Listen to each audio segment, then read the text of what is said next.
Hi guys, Jess Speciale here, and you are on Mum on Purpose, empowering you to live your life on purpose. So today's session is is our Monday Mindset session. It is TGIM. Today I want to talk about your personal philosophy.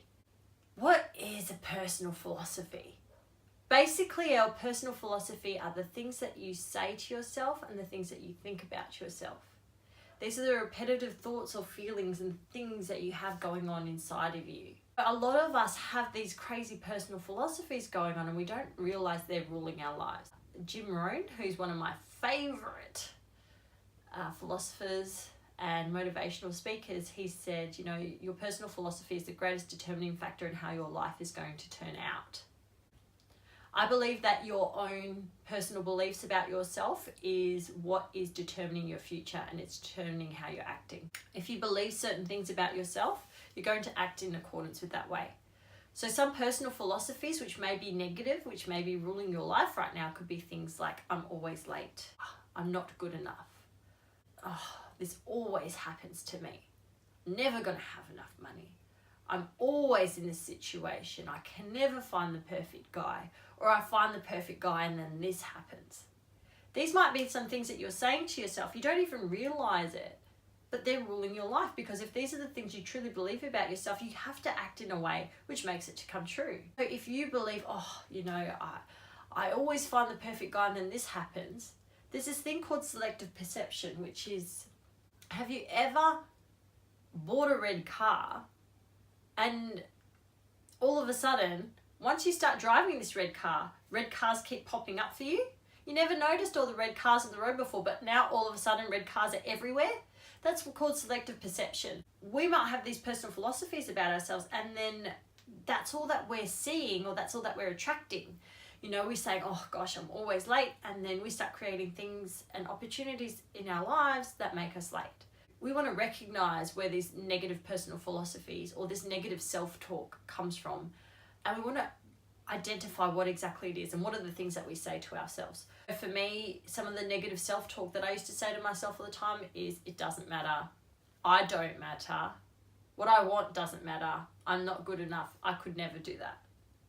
These are things that are just ruling my life. And another one that I had was, you got to work really hard to be successful in life. You got to work really hard at laborious work if you want to be successful in life. That's just something that was passed down to me. These beliefs might have come to you through events. They might have come to you, been passed down to you by loved ones, family. But if we want things to change, we need to change. And we need some new personal philosophies. We need some new things going in. We could do this through affirmations. I'm a bit about affirmations. I believe more in, so one of my personal philosophies was, I'm not good enough. I'm never going to be able to do it. I changed that personal philosophy to let's see. Let's just see. And that gave me an opportunity to dream, because I wasn't lying to myself. I wasn't sitting there and going, I'm the greatest in the world. I am good enough. I can do it. Like for me, I just don't buy that. Like it's just too raw. It's too new and it's too different from what my existing personal philosophy was, my existing beliefs about myself. I just couldn't do it. But let's just see. Let's just see if I can do this. Let's just see if I can follow through. Let's just see. I can do that. Because, hey, I'm not a winner or a failure at the end of the day. So that's something that I can do. When we start to create new personal philosophies about ourselves, once we understand what we've been saying to ourselves already, then that will help us to act in accordance to how we want to be. And we can start being in charge of our lives. We can start living our lives on purpose to the way that we want to be. How you think about yourselves shapes who you are. You already have everything you need. If there's something that you achieve, you already have everything that you need. You might not have the skills, but you've got it within you to be able to acquire the skills. You have every opportunity, in the Western society, have the opportunity. We've got all the same opportunities to achieve the things that we want to achieve, and the only only determining factor between anybody is you. You are the only person that can change your own situation. You're the only person that has the power to change what you believe about yourself. Don't wait for other people to do it. You cannot wait for somebody else to make you happy, for somebody else to make you believe in yourself. Sometimes other people see it before you do. Quite often, other people see the potential within you before you do.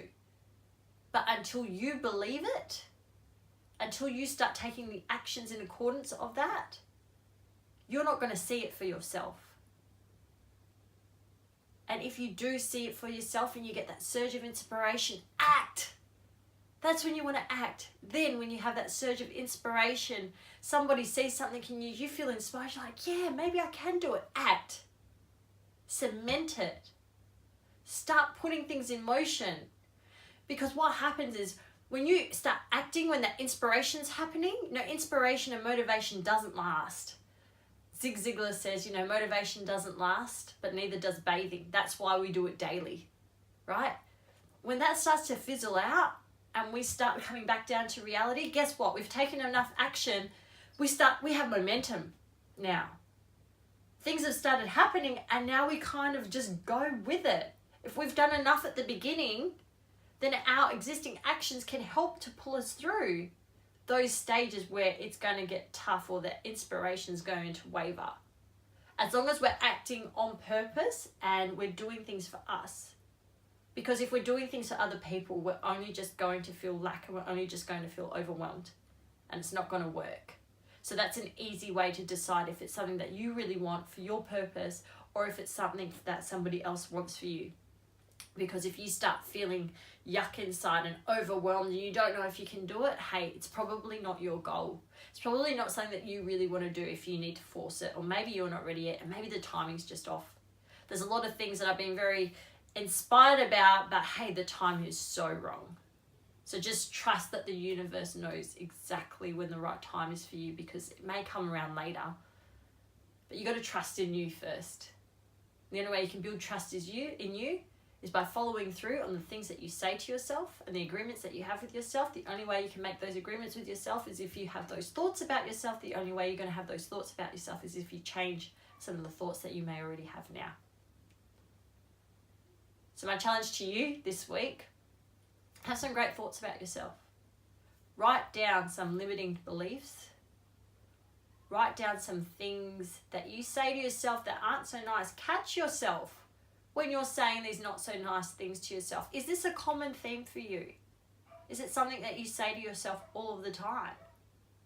Hey, that might just be a personal philosophy that needs to change. I hope you got some value out of it. I'm challenging you to think some better things of yourself and just to have a really great week on purpose.